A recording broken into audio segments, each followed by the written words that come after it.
أعوذ بالله من الشيطان الرجيم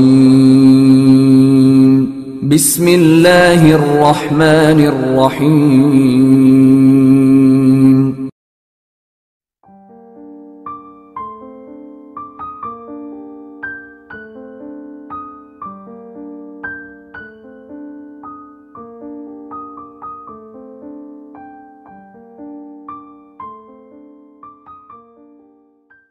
Assalamualaikum warahmatullahi wabarakatuh. Waalaikumsalam warahmatullahi wabarakatuh. Alhamdulillahi wahdah, sadaqa wa'dah, wa nasara abdah, wa a'azza jundah. Wassalatu wassalamu ala man la nabiyya ba'dah. وعلى آله وصحبه وموالاه لا حول ولا قوة إلا بالله أما بعد. Saudara-saudara kaum muslimin rahimakumullah, seperti kita maklum bahwa Allah Subhanahu wa ta'ala menciptakan manusia dan jin untuk melaksanakan ibadah kepadanya. Manusia yang ingkar terhadap perintah ini dinamakan dengan orang-orang kafir. Sedangkan jin yang mengingkari perintah ini dinamakan dengan setan atau syaitan dalam bahasa Qur'annya.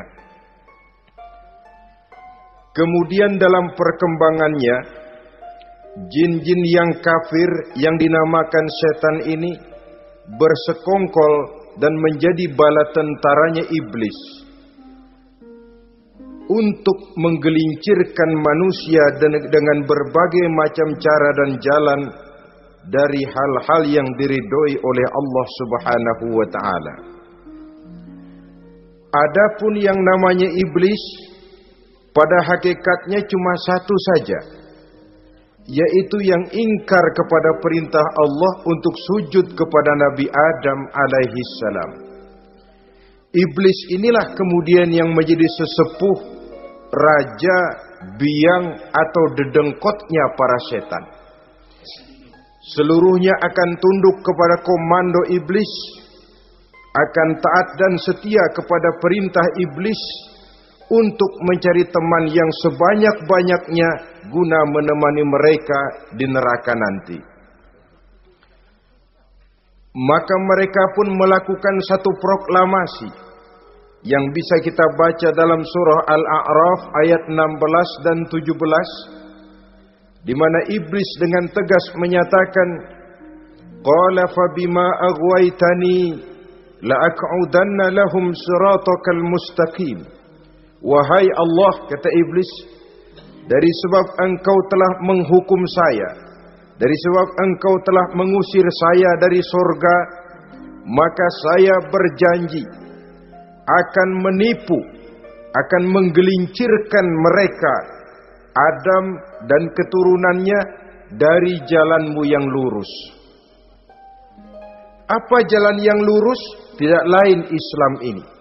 Dengan segala cara dan jalan, iblis dan bala tentaranya akan berusaha menggelincirkan manusia dari jalan yang lurus. Caranya bagaimana? Ayat ke-17 menjawab, "Tsumma la'atiyannahum min ba'di aydihim." Akan kami datangi mereka, akan kami goda mereka dari arah sebelah depan. Kalau cara itu tidak kena, wa min khalfihim, kami goda mereka dari sebelah belakang. Andai kata cara itu pun tidak mempan, wa an aimanihim, dari arah sebelah kanan. Kalaupun itu gagal, wa an syama'ilihim, kami akan datang dari arah sebelah kiri. Pendeknya dari 4 penjuru angin, iblis dan seluruh bala tentaranya yang bernama setan belum akan puas sebelum kita tergelincir dari jalan yang lurus yang diridhoi oleh Allah Subhanahu wa ta'ala. Sebagian ahli tafsir menjelaskan bahwa jika iblis menggoda dari arah depan, yang dimaksud dari depan ini adalah dunia. Sehingga manusia menjadikan dunia sebagai tujuan akhir dari seluruh kegiatan hidupnya. Ia pergi pagi, pulang sore, peras keringat, banting tulang, tidak ada yang dikejar kecuali dunia dan cuma untuk kepentingan dunia. Dunia yang membuat orang berpaling daripada akhirat. Dunia yang membuat orang lupa kepada tujuan penciptaannya. Maka dunia termasuk perangkap iblis. Apa isi dunia? Biasanya yang lazim itu 3 ta itu. Harta, tahta, wanita. Itu yang bikin orang jadi sibuk sampai lupa kepada tujuan penciptaannya. Untuk apa dia diciptakan oleh Allah? Ini wa'an mimbaini aidihim. Kami goda mereka dari arah depan dengan menyodorkan dunia dalam bentuk yang hijau ranau, dunia dalam bentuk yang manis sehingga mereka tenggelam di dalamnya lalu melupakan akhirat. Kalau cara itu juga tidak kena, wa min khalfihim, kami datang dari sebelah belakang. Kami lupakan mereka kepada akhirat. Itu mah urusan nanti bagaimana saja. Yang penting yang kita hadapi sekarang apa? Dunia. Akhirat kita belum tahu dan bahkan belum tentu ada. Yang sudah pasti saja kita garap. Melupakan akhirat. Wa an aimanihim, yang dimaksud dari arah sebelah kanan, iblis dan setan selalu menghalang-halangi manusia untuk berbuat kebaikan. Karena kanan adalah lambang kebajikan. Sedangkan ansyama'ilihim, kiri adalah lambang kejahatan. Dicegahnya kita berbuat kebajikan dan dibisikannya kita untuk selalu melakukan kejahatan dan kemunkaran. Wala tajidu aktsarahum syakirin, dan akan kamu dapati sedikit sekali di antara manusia yang bersyukur atas nikmat yang telah engkau berikan kepada mereka. Ditanamkan rasa ingkar kepada nikmat. Jika kita tidak kufur iman, dibuatnya kufur nikmat. Mengeluh padahal hidup sudah serba cukup, merasa masih sangat kurang padahal orang lain sudah titik air liurnya melihat keadaan kita. Sedikit sekali di antara mereka yang pandai bersyukur kepada nikmat yang telah engkau berikan itu ya Allah. Jadi untuk ingkar nikmat, bisikan selalu datang dari iblis. Coba lihat itu, temanmu yang tidak pernah sholat, rezekinya lancar, kamu berhenti saja sholat. Yang tidak pernah ke masjid, pangkatnya naik terus, udah berhenti aja ke masjid.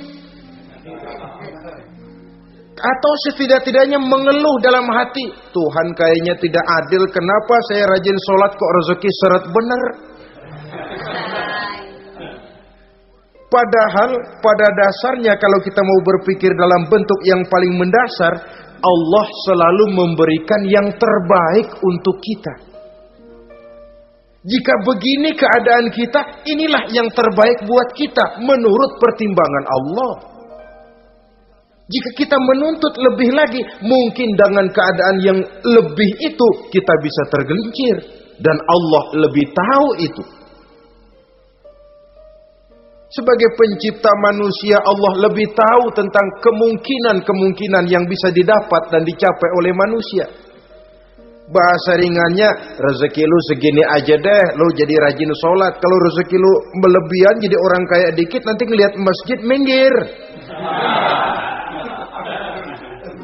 Allah selalu memberikan yang terbaik kepada kita.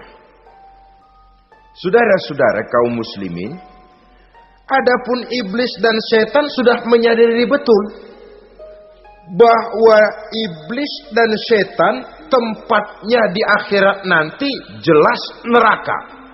Itu mereka sudah sadari betul. Maka yang mereka kepengen sekarang, bagaimana mencari teman sebanyak-banyaknya untuk menemani mereka di neraka nanti. Nah inilah yang menyebabkan mereka berjibaku betul. Bahkan ada satu riwayat itu Ada waktu-waktu tertentu di mana para setan ini laporan kepada iblis. Kalau ada yang laporan gagal, bukan main marahnya si iblis ini selaku komandan. Kata setan, Pak, saya gagal menggoda si fulan karena imannya kuat. Goblok kamu. Dengan apa kamu goda dia? Dengan kedudukan. Dia tidak mau. Tempuh dengan jalan lain, barangkali dengan harta. Kalau dengan harta tidak bisa, barangkali dengan wanita. Kalau dengan wanita tidak bisa, tempuh segala macam cara.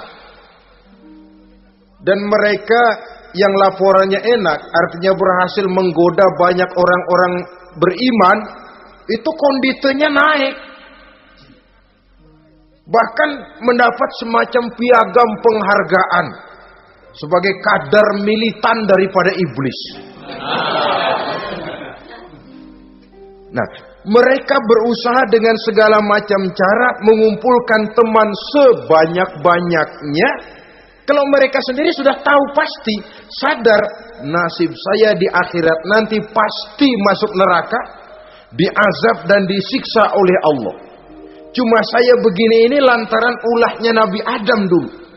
Maka anak-anak cucu Nabi Adam harus menjadi teman-teman saya sebanyak-banyaknya guna menemani saya di dalam neraka. Oleh karena itu, pada kesempatan pertemuan saat ini, kita akan membicarakan siapa sih teman-teman setan itu. Diriwayatkan dari Wahab bin Munabbih bahwa pada satu hari iblis diperintahkan oleh Allah untuk datang kepada baginda Rasulullah sallallahu alaihi wasallam dan menjawab segala pertanyaan yang diajukan oleh baginda Nabi. Datang iblis dalam bentuk orang tua pakai tongkat. Jadi iblis itu bisa malih warna. Dia termasuk jenis makhluk halus toh. Seperti halnya jin dan malaikat, itu bisa malih warna sesuai dengan yang mereka kehendaki. Ketika datang, baginda Nabi bertanya, "Man anta?" Siapa kamu? Dia jawab, "Ana iblis." Saya iblis. Jujur. "Limadza ji'ta?" Mau apa kamu datang kemari? Kata baginda Nabi. Dijawab oleh iblis, "Innallaha amaroni an atika wa ujibaka an kulli ma sa'altani."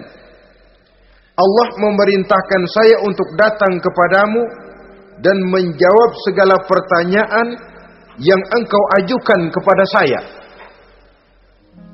Nah, atas pernyataan ini baginda Rasul kemudian bertanya dengan dua pertanyaan.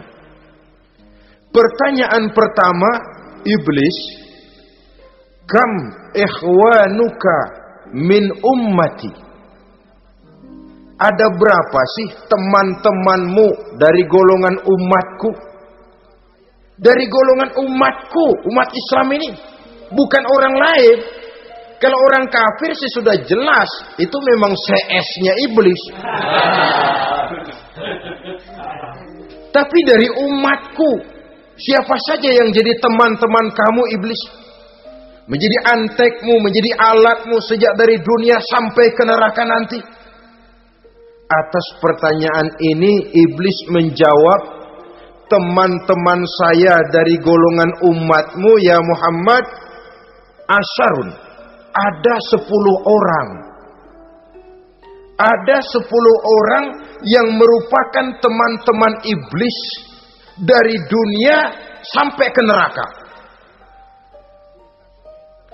Siapa mereka? Pertama kata iblis, teman saya hakimun jair. Hakim yang curang. Hakim yang tidak adil. Ini bisa dimaklumi. Kenapa?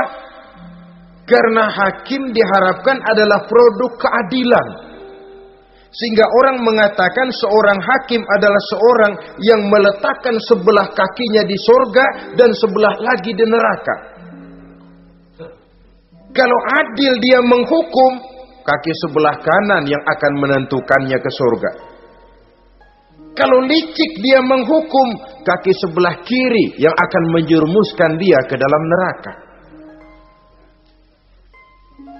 Saudara-saudara kaum muslimin rahimakumullah, sesungguhnya dalam kehidupan kurangnya sandang pangan bukan satunya-satunya sebab yang membuat orang menderita. Tidak teraturnya perumahan, kurangnya lapangan kerja bukan satu-satunya yang menyebabkan rakyat menderita. Tapi lukanya rasa keadilan, tidak tegaknya hukum sebagaimana yang diharapkan, itu juga bisa menjadi sumber nestapa, bisa menjadi asal dari segala derita. Oleh karena itu, hakim yang tidak adil, hakim yang curang, yang menghukum tidak berdasarkan hukum, tapi berdasarkan kepentingan, berdasarkan pesan sponsor, hukum bisa dibeli, ada istilah mafia peradilan.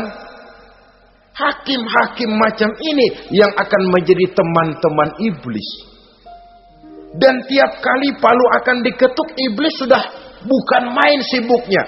Kekuasaan di tanganmu, hijau katamu, hijau yang akan berlaku, merah kau ketok, merah yang akan jadi keputusan.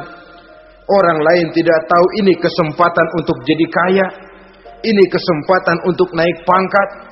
Manipulir hukum tidak ada yang tahu karena orang banyak yang awam dengan hukum. Saudara-saudara kaum muslimin, kalau hukum sudah bisa dibeli, atau kalau hukum cuma untuk orang-orang kecil saja, ada kelompok-kelompok yang kebal hukum, maka akan timbullah kiamat di masyarakat, di mana yang kuat makin kuat, yang lemah selalu menjadi mangsa. Oleh karenanya, hakim yang serong, hakim yang durjana merupakan teman-teman setan, merupakan teman-teman iblis dari dunia sampai ke neraka nanti. Ini yang pertama. Oleh karenanya, pada dasarnya setiap kita adalah hakim untuk keluarga, dalam pergaulan. Hendaklah adil di dalam memutuskan segala sesuatu. Lebih-lebih hakim yang memang menjadi pengayom masyarakat. Bukankah lambang para hakim digambarkan dalam bentuk neraca yang berimbang? Tidak berat ke kiri, tidak juga berat ke kanan. Dalam arti objektif memberikan keputusan sesuai dengan hukum, sehingga masyarakat terlindungi. Dan hakim yang adil secara praktis adalah musuh daripada setan. Dimanapun setan dan iblis paling gak demen sama hakim yang adil. Itu merupakan musuh besar bagi setan. Yang menyalahkan yang salah, membenarkan yang benar. Walaupun yang salah orang besar, yang benar orang kecil. Dan kita memang oleh baginda Nabi diajarkan satu doa. Allahumma arinal haqqa haqqa warzuqna tiba'ah. Ya Allah, perlihatkan kepada kami bahwa yang benar itu benar. Sebab sering kita lihat yang benar jadi tidak benar. Ini memerlukan kekuatan batin. Yang benar tampakkan kepada kami kebenarannya ya Allah. Sebab sekarang banyak ketidakbenaran yang dikamuflase. Banyak ketidakbenaran yang diberikan lipstick, sehingga kelihatannya menjadi benar. Ini baik doa ini saya pikir dibaca oleh para hakim. Allahumma arinal haqqa haqqa. Ya Allah, perlihatkan kepada saya bahwa yang benar itu benar. Dan tidak cuma sekedar itu, warzuqnit tiba'ah. Berikan kekuatan kepada saya untuk mengikuti kebenaran itu. Sebab kadang-kadang terjadi juga dia tahu yang benar itu benar, tapi tidak punya keberanian moral untuk mengatakan bahwa itu benar. Dia tahu itu barang yang hak, tapi tidak terpanggil mengikuti yang hak. Tidak punya kekuatan moral untuk mengikutinya. Lalu doa ini pun disambung, wa arinal batila batilan warzuqna ijtinaba. Wahai Allah, perlihatkan kepada kami bahwa yang batil adalah batil, bahwa yang salah adalah salah, bahwa yang munkar adalah munkar. Berikan kepada kami kekuatan untuk menjauhi yang munkar, yang batil, yang zalim. Saudara-saudara kaum muslimin rahimakumullah, kita sering mencaci kaum pelacur sebagai sampah masyarakat. Tapi sadarkah kita bahwa pelacuran di bidang hukum, pelacuran di bidang intelektual, kadang-kadang pelacuran di bidang agama, dalam arti menjual ayat untuk membela yang salah dan menekan yang benar, ini juga tidak kalah bahayanya dengan prostitusi, pelacur-pelacur yang kita anggap sebagai sampah daripada kehidupan masyarakat itu. Oleh karenanya, maka hakim yang adil merupakan musuh utama daripada iblis dan setan.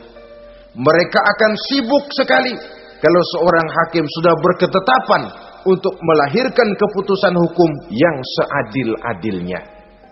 Ini yang pertama, teman setan adalah hakim yang nyeleweng, yang tidak adil. Yang kedua, teman saya, kata iblis, ghaniyun mutakabbir, orang kaya yang sombong. Orang kaya sombong itu teman setan. Orang miskin sombong itu lebih teman lagi tuh. Sebab ini sudah kelewatan.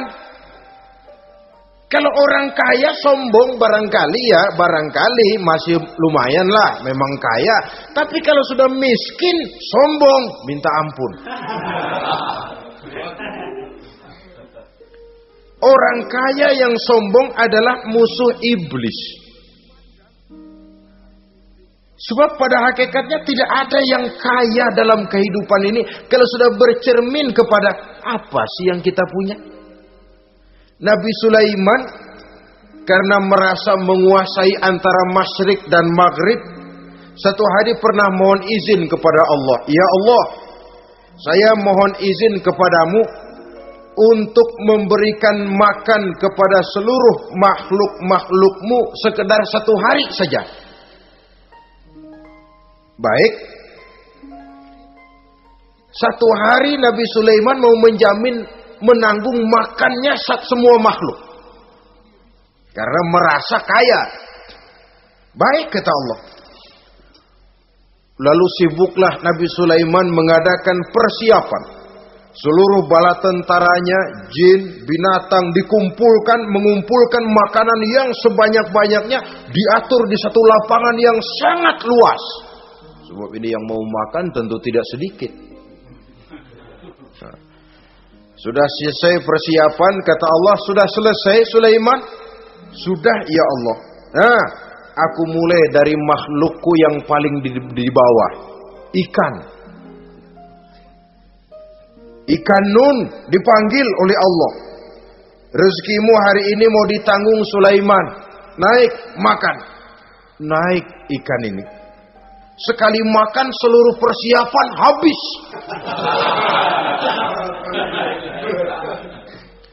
Goleng kepala Nabi Sulaiman, beliau sadar lalu sujud, maha kaya engkau ya Allah. Boro-boro nanggung makanan semua makhluk hidup sehari, ikan satu nggak keurusan. Ini baru sekali makan, bagaimana nambahnya? Jadi apa sih yang kita anggap kaya ini? Maka orang kaya yang sombong pada hakikatnya kacang yang lupa akan kulitnya.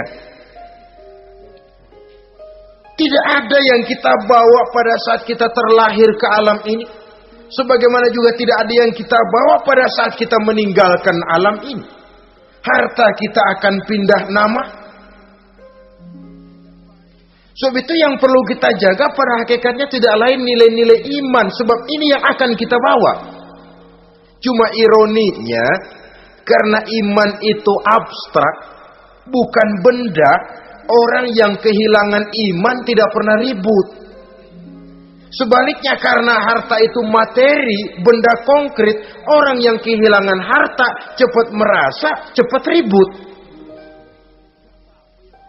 Motor hilang, ribut. Kenapa? Motor itu benda, kelihatan.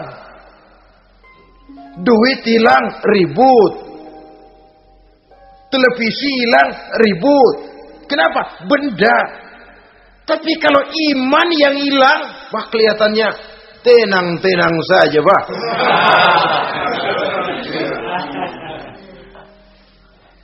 Padahal ini usaha iblis bagaimana orang kehilangan iman, menjadi kafir, masuk grup dia untuk menemani dia di dalam neraka nanti. Dia gelincirkan iman kita, dan kita sering tanpa terasa telah mengalami pergeseran nilai-nilai iman kalau tidak tergusur sama sekali. Cuma saya katakan tadi, oleh karena iman ini bukan benda, orang yang kehilangan iman kurang begitu merasa. Padahal ini yang paling berharga. Sebab ini yang akan kita bawa menghadap Allah. Orang itu kalau sudah yakhruju minad dunya bighairi iman, keluar dari dunia, meninggalkan dunia dan seluruh isinya, kembali menghadap Allah dengan tidak membawa iman, tempatnya jelas sudah. Itu yang paling kita khawatir. Pangkat jelas tidak kita bawa, harta benda akan pindah nama jadi milik ahli waris kita. Tiba-tiba iman yang cuma satu itu tempat kita bergantung, hilang juga dari diri kita. Dengan apa kita mau menghadap Allah? Dan kemalangan apa yang lebih besar dari orang-orang yang telah kehilangan iman pada saat dia menghadap Allah Subhanahu wa ta'ala. Karena itu saudara-saudara, terutama yang diberikan amanah berupa harta oleh Allah dalam kehidupan ini, bersyukurlah kalau saudara diberikan kepercayaan oleh Allah untuk menyalurkan rezeki kepada orang lain. Seperti keran yang nyimpen air tapi tidak untuk dirinya, disalurkan kepada yang memerlukannya. Rezeki dia cuma lewat tangan saya. Rezeki dia cuma lewat tangan saya. Berbahagialah orang kalau dipercayai Allah untuk menyalurkan rezeki kepada orang lain. Artinya agen. Wong ditunjuk jadi agen Allah, kok nggak bangga? Kalau sudah kemari cara berpikir, insya Allah rasa bakhil bin pelit alias medit bin koret.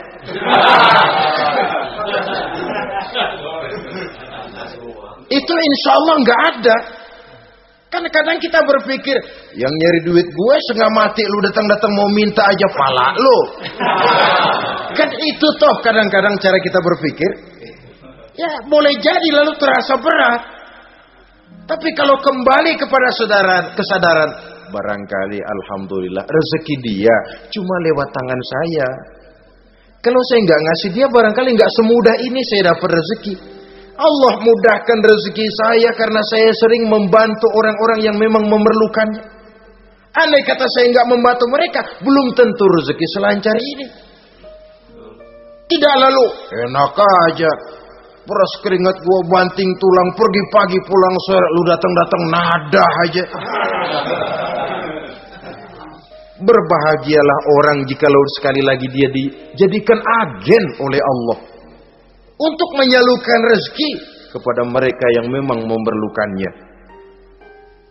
Kalau tidak ke arah itu kita berpikir, yang timbul bakhil. Bakhil lalu bermegah-megah dengan hartanya, timbul kesombongan. Senang lihat orang susah, lalu dia sendiri dengan hartanya cuma to show only, pameran. Lewat di kampung, senang kalau orang melotot, lihat mobilnya yang serba mengkilap, sepatunya yang serba mahal. Senang kalau, wah, semua gaya hidupnya serba jet set, wah, wah, wah. Senang betul kalau melihat orang sudah serba bengong lihat keadaan dia.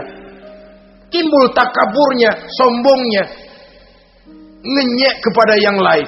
Maka orang kaya yang sombong teman iblis, teman setan. Setan senang betul. Sebaliknya secara praktis, orang kaya yang rendah hati adalah musuh iblis. Saudara-saudara kaum muslimin rahimakumullah. Lain memang. Kalau kita diberikan ilmu di akhirat nanti pertanyaan cuma satu, ilmumu kau amalkan untuk apa? Kalau kita diberikan umur panjang, pertanyaan akhirat satu saja, umurmu kau habiskan di mana? Tapi kalau sudah harta diberikan kepada kita, pertanyaan akhirat dua. Min aina iktasabahu wa fima anfaqahu. Hartamu kau dapat dari mana, kau belanjakan kemana? Depan belakang ditanya. Yang ketiga, teman iblis itu tajirun khain. Pedagang yang berkhianat. Baik kepada sesama teman pedagangnya, karena ingin lebih maju dari yang lain. Terjadi persaingan yang tidak sehat di berbagai bidang bisnis. Ataupun kepada para pembelinya. Dengan mengatakan barang yang baik adalah barang yang tidak baik menjadi baik.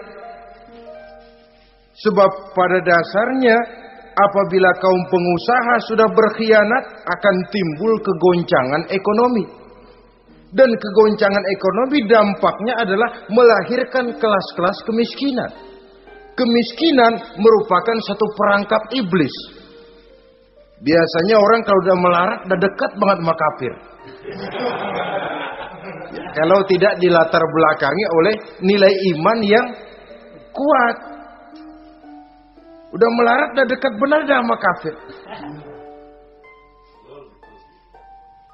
Apalagi iblis ini menggodanya pandai dia. Kepada orang miskin dia datang dengan bujukan materi. Kepada yang cukup hartanya dia datang dengan bisikan lain. Pendeknya iblis dan setan itu kalau ibarat tukang joget, dia ngerti betul irama kendang.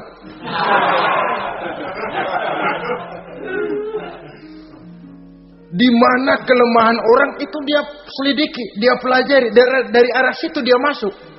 Dan secara strategi perang, iblis dan setan ini posisinya memang lebih menguntungkan daripada kita. Kenapa? Dia melihat kita mah nggak lihat dia. Dia bisa pelajari kebiasaan dan kecenderungan kita. Kita nggak tahu kadang-kadang kelemahan kita. Dari arah itu dia masuk. Posisi dan strateginya lebih menguntungkan daripada kita. Saudara-saudara kaum muslimin rahimakumullah. Bila ekonomi sudah goncang, terjadi penimbunan barang, terjadi spekulasi harga, timbullah kegoncangan sosial. Dan dikala itu setan dan iblis pesta. Dia merasa perangkapnya berhasil. Persaingan-persaingan yang tidak jujur, yang pada dasarnya akhirnya bukan cuma merusak sistem ekonomi, tapi juga mempengaruhi hasil kerjaan. Dalam tender-tender usaha-usaha besar misalnya, oleh karena mengajar supaya dia yang mendapat proyek, dia tidak segan sogok sini, suap sana, semir sana, usap sini. Tinggal untungnya sedikit dan dia harus dapat untung besar. Akhirnya apa? Proyek yang dikerjakan cuma asal sekedar jadi. Tidak seperti standar yang ditetapkan lagi. Juga tidak merupakan kesalahan yang sepenuhnya harus dibebankan kepada dia. Kesalahan yang merupakan siklus. Mata rantai sudah lingkaran setan.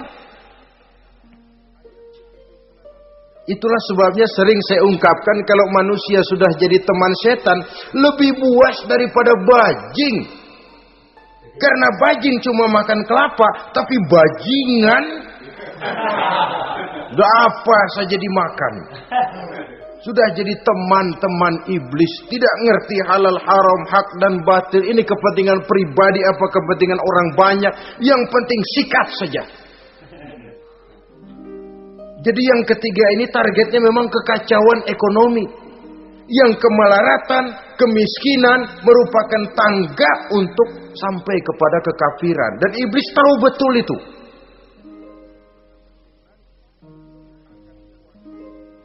Lain misalnya contoh yang diberikan oleh Rasul. Rasul kan pernah dagang di kala remaja itu.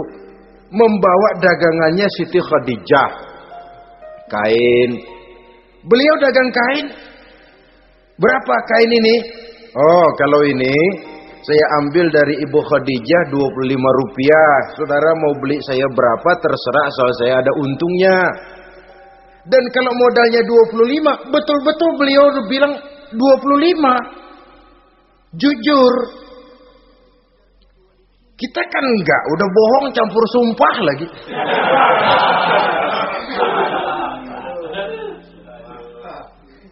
Ini yang ketiga.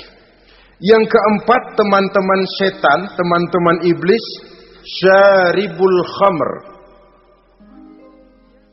Orang yang minum arak, pemabuk, itu teman setan. Bahkan divonis tidak beriman orang yang pada saat meninggal dunia di dalam perutnya itu masih ada khamr. Tidak beriman divonis.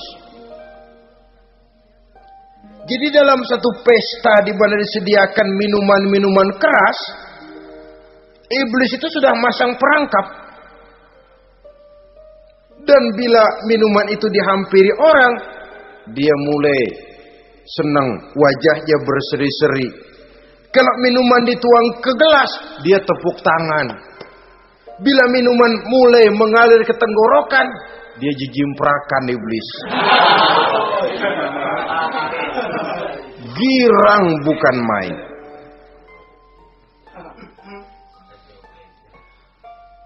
Saudara-saudara kaum muslimin rahimakumullah. Kenapa pemabuk merupakan teman setan?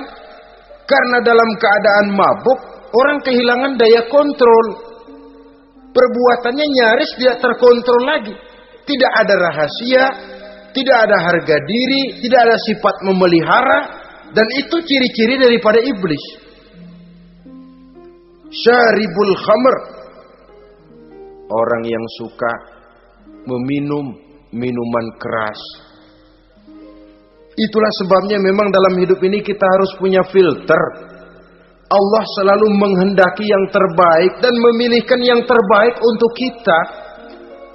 Kalau sudah itu minuman yang baik kata Allah, itulah memang yang baik untuk kita. Kalau itu dilarang oleh Allah, itulah memang yang tidak baik untuk kita. Jadi kalau sudah qat'i dalilnya, gak usah buang energi menyelidiki apa manfaatnya. Kalau sudah qat'i dilarang, gak usah buang energi menyelidiki apa bahayanya khamr. Allah tidak akan melarang sesuatu yang mengandung manfaat. Yang dilarang Allah tentu yang membawa mudarat dan bahaya di dalam kehidupan. Bukankah sekarang ini minuman keras sudah merupakan penghias pesta? Merupakan kebanggaan di kalangan remaja? Termasuk dalam kata khamr ini ya morfin, ganja, narkotik, dan yang sejenis dengan itu. Orang sudah merasa bangga kalau sudah fly to the sky. Membumbung ke angkasa katanya dunia ini luas. Lupa segala macam persoalan. Tapi sampai kapan? Sampai kapan orang merasa membumbung? Sampai kapan orang merasa bisa meninggalkan segala persoalan? Sampai mabuknya selesai? Ya kalau gitu mabuk aja terus. Lalu apa artinya kehidupan ini? Mabuk kan gak ngerugiin orang lain. Kalau saya nyolong kan ngerugiin orang lain. Kalau saya korupsi ngerugiin orang lain. Kalau saya zina jelas ada orang lain yang dirugikan. Tapi minum khamar, siapa yang rugi? Uang-uang saya. Saya beli dengan uang saya, yang minum pun saya. Siapa yang rugi? Saudara, ini pemikiran sepihak namanya. Pertama jelas merugikan diri sendiri. Kesehatan terganggu, pertumbuhan IQ, ya, daya pikir jadi jumud bin beku. Tidak ada idealisme ke arah depan. Yang ada ya, yang dipikirkan ya, yang di depan hidungnya saja. Dan konon itu pada mulanya memang orang kan sifatnya cuma ingin tahu. Nyobain, ketagihan. Ya kalau orang tuanya masuk golongan have, mampu. Ya, kalau orang tuanya termasuk ekonomi lemah, sedangkan kecanduan hal yang tidak bisa ditangguhkan. Orang yang sudah kecanduan minuman keras, sekali dia tidak minum, sudah bukan main rasanya. Orang yang sudah biasa minum ganja, morfin, narkotik, satu kali dia tidak bertemu itu, sudah nggak keruan rasa. Orang tuanya tidak mampu, kenapa lalu nggak ngelamun yang negatif? Ya kalau dia keluarga have, orang tuanya masih ngelarang, dia bisa jual hal lain di rumahnya yang ada harganya. Tip deka itu, video kah itu, mobil kah digade dulu. Kalau di kampung, anak-anak muda yang menengah ke bawah, kenapa enggak ayam orang disamber?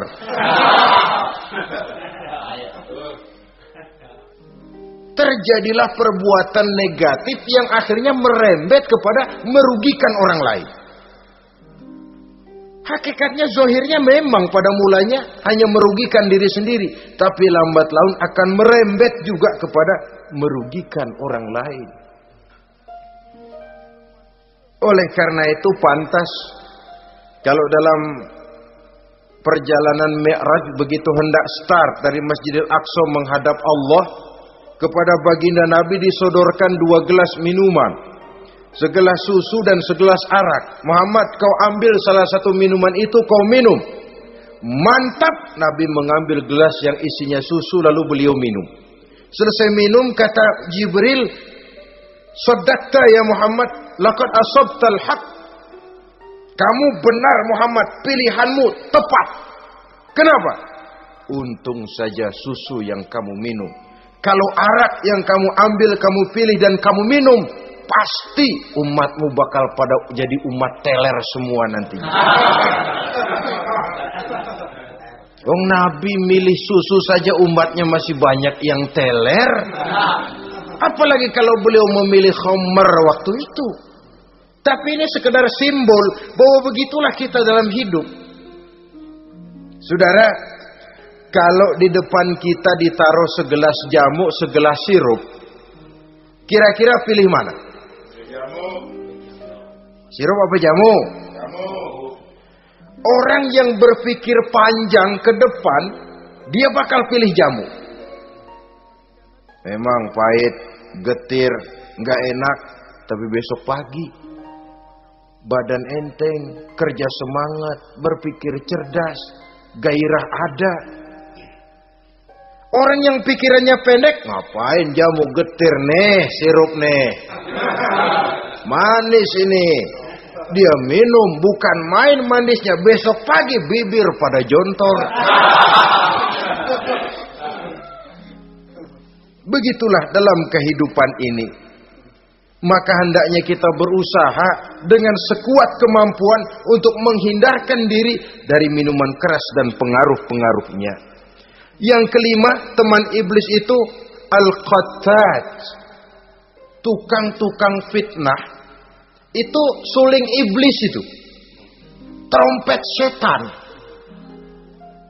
Sebab apa? Benar kalau Quran mengatakan, Nabi mengatakan al-fitnatu asyaddu minal qatli. Fitnah lebih bahaya dari pembunuhan. Sebab apa? Pembunuhan membunuh orang secara langsung. Fitnah membunuh orang pelan-pelan. Kalau mati mendingan cepat daripada pelan-pelan. Pelan-pelan mati, cepat mati enakan cepat, nggak ngerasain sakit. Fitnah membunuh orang pelan-pelan. Nama baik orang hancur, dicoreng-moreng di tengah masyarakat. Maka tukang-tukang fitnah, teman-teman setan dari dunia sampai ke neraka nanti. Karena fitnah lebih bahaya daripada pembunuhan. Mengada-ada yang tidak ada diada-adakan, fitnah. Melebih-lebih, berita semeter jadi 3 meter, yang 2 meter. Ya kalau positif, kalau negatif, fitnah.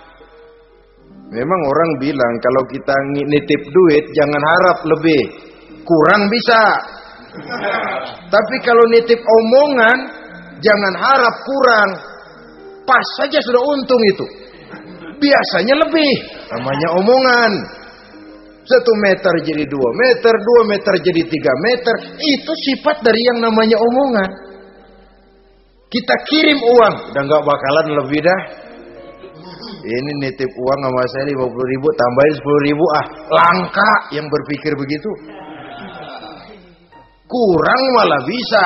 Enak aja nitip, gua kan kemarin pakai ongkos. Hitung transport misalnya. Tapi kalau sudah nitip omongan, pas saja sudah untung loh. Biasanya malah lebih. Fitnah pernah melanda Nabi Zakaria. Fitnah pernah melanda Habil dan Qabil. Fitnah pernah melanda Nabi Ibrahim. Fitnah bahkan pernah melanda kehidupan baginda Rasulullah sallallahu alaihi wasallam. Dalam peristiwa yang lazim kita kenal dengan hadisul ifki, bagaimana gosip pun sempat mengguncang rumah tangga kehidupan baginda Nabi. Sehingga pantas kalau beliau sendiri mengatakan al-fitnatu asyaddu minal qatli. Fitnah itu lebih bahaya daripada pembunuhan, karena fitnah membunuh orang secara pelan-pelan.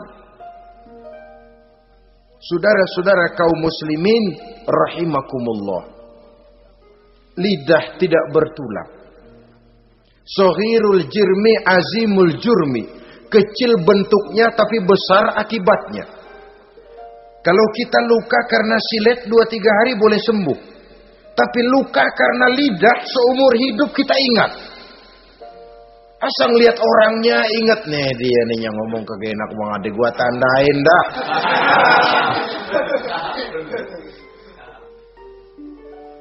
Itulah sebabnya pepatah bilang salamatul insan fi hifzil lisan. Orang akan selamat jikalau dia pandai menjaga lidahnya.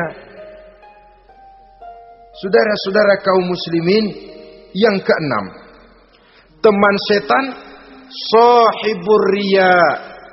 Orang yang riya, beramal cuma to show only, supaya ingin dipuji orang, ingin dilihat orang, riya namanya.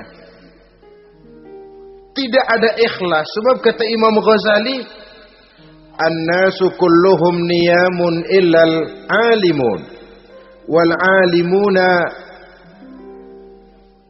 an-nasu kulluhum mauta illal alimun, wal alimuna niyamun illal amilun, wal amiluna mughtarruna ilal mukhlisun. Manusia itu pada hakikatnya mati kecuali orang alim. Orang alim sekalipun hidup hakikatnya adalah tidur, kecuali orang yang mengamalkan ilmunya. Dan orang yang mengamalkan ilmunya banyak yang tertipu kecuali orang yang ikhlas. Tepat ini fatwa Imam Ghazali. Manusia hakikatnya tidur kecuali orang yang alim. Orang yang alim walaupun hidup tapi tidur. Hidup tidur, ya nggak bisa berbuat banyak kecuali orang yang mengamalkan ilmunya. Dan orang yang mengamalkan ilmunya banyak yang tertipu kecuali yang ikhlas. Jadi kalau amal itu adalah jasad, ikhlas itu adalah ruh. Amal tanpa ikhlas patung. Patung tidak bisa berkembang, tidak bisa berbuat banyak, namanya patung. Itu amal tanpa ikhlas. Ini termasuk penyakit batin toh, ikhlas, riya, ujub, sum'ah, penyakit kepengen didengar orang, penyakit kepengen dilihat orang. Wah, kalau sembayangnya dilihat orang mantap betul, kayak besok mau mati. Tapi kalau sudah sembahyang nggak dilihat orang, wah kilat khusus, cepat bukan main. Riya. Ini yang menghancurkan amal ini nggak terasa. Sifat kita sendiri. Riya ini menggeragoti amal. Sebagaimana api menggeragoti kayu bakar. Yang ketujuh. Teman setan akilu malil yatim. orang yang memakan harta anak yatim. Itu setan senang betul itu. Dia bisikan, nah, kau kan ngurus anak yatim. Kau sudah menanamkan budi kepada mereka. Jadi wajar kalau kau ambil bagian. Mula-mula memang dalam batas yang wajar. Makin lama malah berebut sama yatimnya. Makin kesonoin, yatimnya malah nggak keduman. Panitianya yang kenyang. Akilu malil yatim, orang yang memakan harta anak yatim secara zalim, ini merupakan teman setan. Sebaliknya, orang yang melindungi anak yatim, kata Nabi, seperti dua jari ini dengan aku di akhirat nanti. Dekat derajatnya dengan Rasul. Yang kedelapan, teman setan al-mutahawinu bis shalah. Orang yang nganggap enteng sholat, ngenteng-ngentengin sholat. Nanti aja dah, kalau udah tua-tuaan, sembahyang mah gampang, saban sari ada. Kalau ini nih tinju jarang-jarang. Al-mutahawin, ngenteng-ngentengin. Pada dasarnya agama itu mudah. Jangan dipersulit, tapi juga jangan dipermudah. Agama itu tidak berat. Jangan diberat-beratin, tapi juga jangan dienteng-entengin. So yang enteng kalau kita entengin, akhirnya menganggap remeh. Mulanya memang sedikit, makin lama makin banyak, makin lama makin banyak, makin bertumpuk. Apalagi kalau sadar kita sholat adalah tiang daripada agama. Bagaimana rumah akan tegak tanpa tiang yang kuat? Bagaimana agama akan tegak dalam diri seseorang kalau sholatnya dia enteng-entengi? Jangankan yang sunnah, yang wajib saja. Kadang-kadang tutup lubang gali lubang. Padahal itu merupakan tiang pokok. Rumah itu untuk kuat harus ada tiang-tiang tambahan. Tiang tambahan ini ya nawafil, ya rawatib, sholat-sholat sunnah itu. Itu untuk menjaga stabilitas temperatur batin kita kepada Allah. Al-mutahawinu bis shalah. Jadi kalau sudah masuk waktu, beduk misalnya berbunyi, azan berkumandang, iblis mulai menyebar bala tentaranya. Pasukan, siap.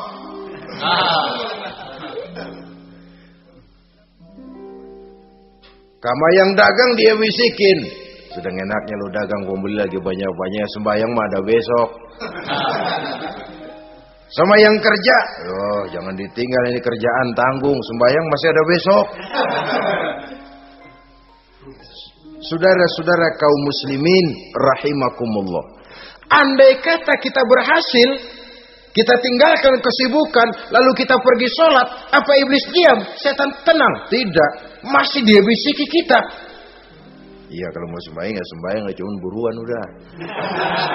Nah, yang mau belanja, yang menunggu, bukan main.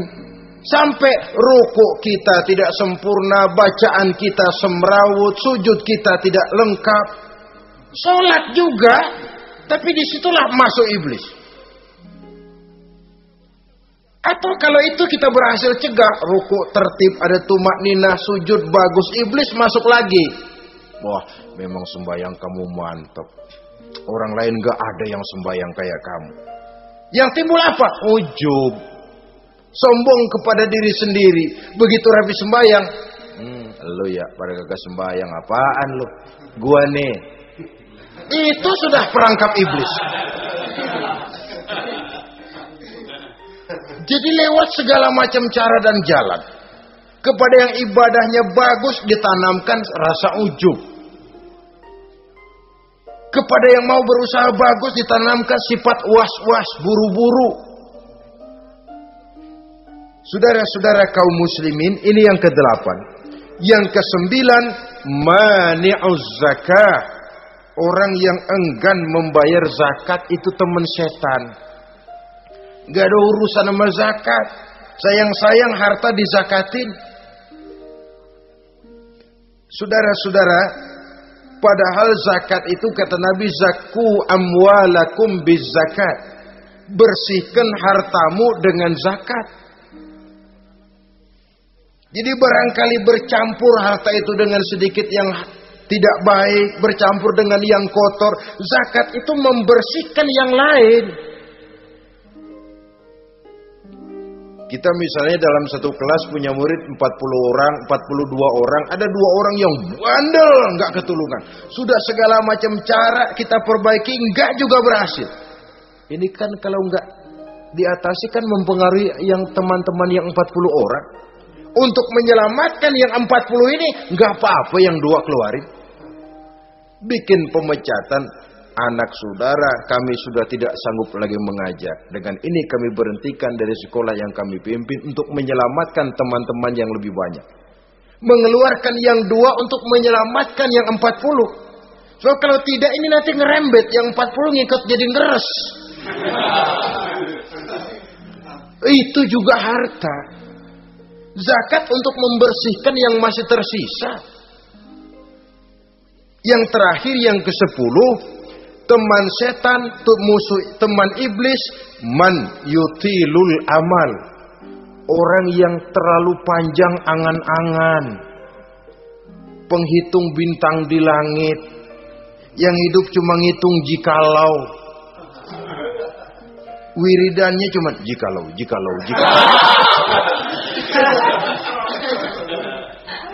Tidak pernah mau berbuat, cuma angan-angan kelewat panjang. Yang ngelamun kan nggak ada sekolahan, ya siapa juga bisa ngelamun. Orang bukan tidak boleh bercita-cita, bahkan cita-cita yang mendorong kita untuk bergairah dalam kehidupan.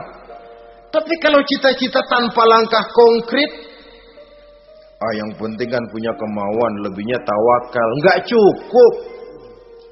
Pernah datang ke masjid seorang sahabat. Begitu sampai dia turun dari onta langsung menghadap baginda Nabi. Nabi tanya, ontamu udah diikat belum? Belum ya Rasul. Kenapa? Saya tawakal kepada Allah. Tuh orang diomelin sama Nabi. Ikat dulu, habis gitu baru tawakal. Betul toh. Ikat dulu tuh onta, lebihnya baru tawakal. Kalau udah diikat masih lari juga, itu tawakal. Lah belum diikat udah tawakal. Orang yang terlalu panjang angan-angan, yang akhirnya kalau tidak merusak cara berpikirnya, akan mendorong dia kepada perbuatan yang negatif untuk mewujudkan angan-angannya itu. Macam misalnya ya, pakaian kepengen bagus, harta mau banyak, usaha ogah, kerja capek sedikit tidak mau, kepengen seperti orang-orang, lalu ngelamun. Kalau tidak jadi gila, ya merusak perbuatannya. Kan berapa banyak orang yang kepengen kaya gagal lalu jadi sableng. Kertas koran ditumpukin, dikantongin, dia kira gepokan duit. Hawanya duit udah banyak aja. Tulul aman, terlalu panjang angan-angan. Nah, saudara-saudara, kalau kita sudah tahu itulah teman-teman setan, teman-teman iblis, mari kita berusaha jangan termasuk salah satu di antara 10 orang yang menjadi teman-teman iblis ini. Lalu cara untuk mengatasinya bagaimana? Imam Al-Ghazali rahimahullah memberikan tuntunan. Pertama, untuk mengatasi perangkap setan, jangan sampai kita termasuk salah satu teman setan, zikrullah. Banyak ingat kepada Allah. Sebab Nabi bersabda, inna zikrallahi ta'ala fi janbi syaitan kal akillati fi janbi ibni Adam. Sesungguhnya zikrullah, zikir kepada Allah itu dapat menyakiti setan sebagaimana penyakit menyakiti lambung anak Adam. Jadi setan itu akan kurus kalau kita hantam pakai zikrullah. Setan tidak berdaya, lemah kalau kita hantam pakai zikrullah. Ingat, Allah selalu merasakan kehadiran Allah dekat dalam hidup. Itu senjata pertama. Dengan zikrullah, setan kurus. Kalau udah kurus, ya lemas, nggak berdaya ngadepin kita. Tapi kalau nafsu yang kita ikutin, kita umpanin tuh setan. Lah gemuk, begitu gemuk, makin berleluasa dia ngutak-ngatik kita. Yang kedua, jangan mendekati tempat maksiat. Sebab man hama haulal hima yusiku ayyaqafi. Orang yang main di pinggir kali ditakutin kecebur di kali. Jangan mendekati tempat yang cenderung membawa kita ke tempat maksiat. Saudara-saudara, yang ketiga, mengosongkan perut. Dalam arti rajin puasa sunnah. Kata Nabi, inna syaitan yajri min ibni adam majrad dam fadayyiku majariyahu bil ju'. Setan mengalir dalam diri manusia seperti mengalirnya darah. Maka persempit jalan setan dengan apa? Bil ju', dengan memperbanyak lapar. Bukan memperturutkan syahwat. Pantas kalau Nabi bilang, saya adalah sekelompok orang yang tidak makan kecuali kalau kami lapar. Dan kalau kami makan, tidaklah sampai kekenyangan. Bukan enggak kenyang, tapi enggak kekenyangan. Yang terakhir kata Imam Ghazali, hendaknya kita selalu ingat bahwa tujuan iblis dan setan adalah menjerumuskan manusia, menyengsarakan manusia, supaya kita menjadi teman mereka di neraka nanti. Kalau ingat itu, insya Allah kita bisa mengerem diri. Nah, inilah saja yang dapat kita sampaikan pada pertemuan kali ini. Mudah-mudahan ada manfaatnya. Terima kasih dan mohon maaf. Usikum wa nafsi bitaqwallah. Wassalamualaikum warahmatullahi wabarakatuh. Waalaikumsalam.